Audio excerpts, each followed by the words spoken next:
There are many lessons we learn from Karbala, and as pilgrims, we can see these lessons in action. We can see brotherhood and sisterhood, a unity built on a power greater than ourselves, the love of Allah and His chosen ones.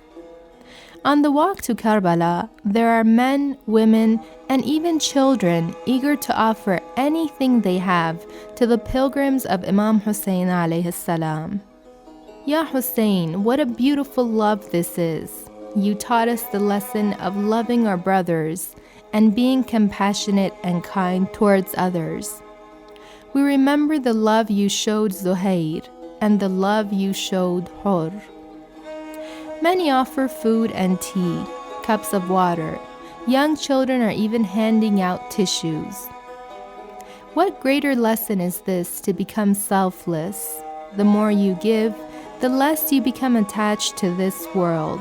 The less you become attached to this world, the more room your heart has to connect to Allah subhanahu wa ta'ala.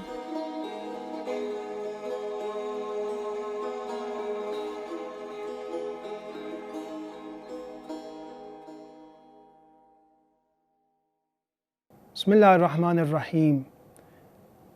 Allahumma salli ala Muhammad wa ali Muhammad. Assalamu alayka ya Abu Abdullah. Peace and salutations upon you, Imam Hussein alayhi salam, master of martyrs. It has been 40 days from your martyrdom, has been 40 days that we have cried and wept for you, Imam Hussein. And today is your Arba'een, is the 40th. There are possibly 20, 30 million people visiting you, Imam Hussein.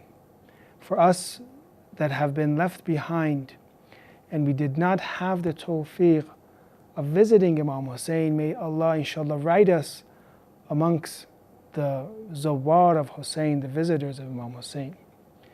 We were talking about the Ziyarat Arba'een and doing commentary of it and learning lessons from it. One of the last lessons that we're going to learn, and one of the important things for us to incorporate in our lives, is that we understand what happened to Imam Hussein from Ziyarat Arba'een. We understand when we read As-salamu ala al-Hussein al-Madloom. We say salams and peace be upon Hussein the oppressed. Imam Hussein is oppressed. We learn that he is Madloom. As-salamu ala Asir al-Qurabat. Peace be upon you, the captive of agonies. Asir, he means that he is captive, he is surrounded with agonies, with different pains that he had.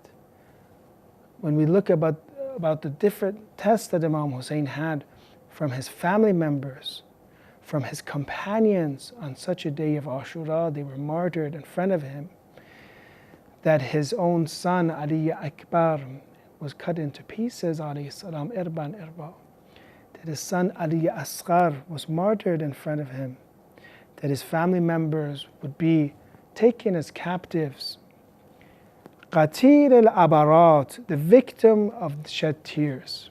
He is maqtul, he has been martyred, and in such a way that the entire world cries for Imam Hussein. So the lesson that we learn here is some of the description about what happened to Imam Hussein on the day of Ashura from Imam Sadiq and Ziyarat Arba'een. That Imam Hussein alayhi salam had very difficult tests.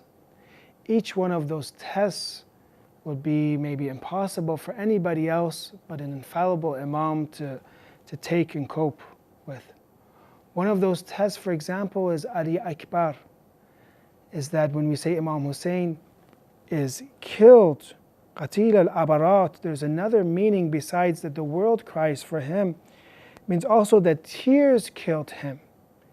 We say, peace be upon you, Imam Hussein, the person that tears killed him, that the agonies killed him. When he saw Ali Akbar be martyred in front of him, his son, and would say after him, after you, Ali Akbar, ala dunya al-afa, may dust be upon the world. The world has no more meaning for me after you, Ali Akbar. Or we can say that Imam Hussein is killed by tears, that when Ali Asghar, he took his infant son, who is the symbol of oppression, he took him towards the sky, and he let the people know that if you're not going to have mercy towards me, have mercy towards this child.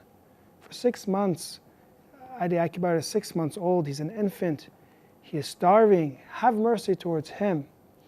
There, Harmala attacks, it says in the Maqtal, attacks Ali Asghar, shoots a trident arrow, a three-headed arrow towards the neck of Ali Asghar. Ali Asghar. And there, Ali Asghar becomes martyred, and it is one of the times where Allah sends condolences to Imam Hussein himself, says, Di'hu ya Hussein, Hussein, leave him. He will have somebody that will quench his thirst in the hereafter. Ali Asghar will be quenched in the hereafter. Leave him. Allah is giving condolences to Imam Hussein because we learned that he is qatil al-abarat, meaning that these tears, these tests, the tears that he had tested him and had killed Imam Hussein alayhi salam. Therefore, we learn in this ziyarat that one of the final parts that we learn from Arba'een is that he is madloom, he is oppressed, that Imam Hussein is asir kurabat, he is captive, he is surrounded by agonies and pains, that Imam Hussein is qatil al-abarat, either meaning that the tears, the manner that Imam Hussein was martyred was in such a way that everybody cries. Like Imam Rida alayhi salam has the narration, Inna yawm al-Hussein aqraha jufunana, that the day of Hussein has damaged our eyelids, that the Ahlul Bayt would cry so much for Imam Hussein alayhi salam that their eyelids would become damaged. So qatil al-abarat means that the way that he was killed was so sad that it caused the entire world to cry. Or qatil al-abarat here means that the tears themselves killed Imam Hussein, that his agonies were so much that what he went through killed him. So may inshallah in this Arba'een, I ask you brothers and sisters to do dua for all of us. May inshallah Allah make us of the zawar of Imam Hussein, the visitors of Imam Hussein, for these 40 days and nights that we have spent having majalis and crying for Imam Hussein. May Allah inshallah accept it, and may He inshallah give us the shafa'at and intercession of Imam Hussein inshallah. Allahumma salli ala Muhammad wa ali Muhammad.